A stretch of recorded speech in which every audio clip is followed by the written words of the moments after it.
Ramai beredar rekaman memperlihatkan detik-detik pasukan Dinas Keamanan Federal Rusia atau FSB membekuk 3 mata-mata Ukraina di Zaporozhye.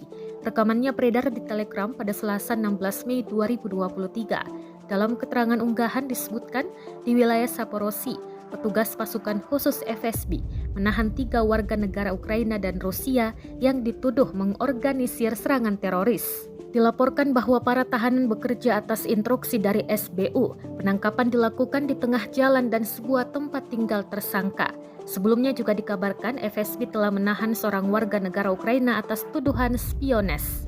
Kantor pers FSB mengatakan bahwa seorang warga negara Ukraina itu adalah wanita yang sedang mengumpulkan informasi tentang angkatan bersenjata Rusia pada Selasa 16 Mei 2023.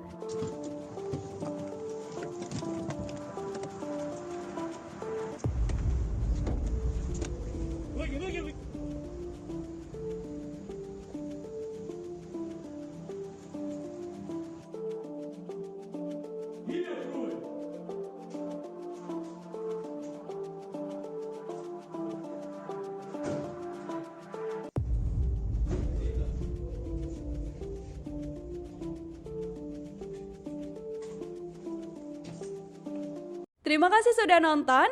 Jangan lupa like, subscribe, dan share ya.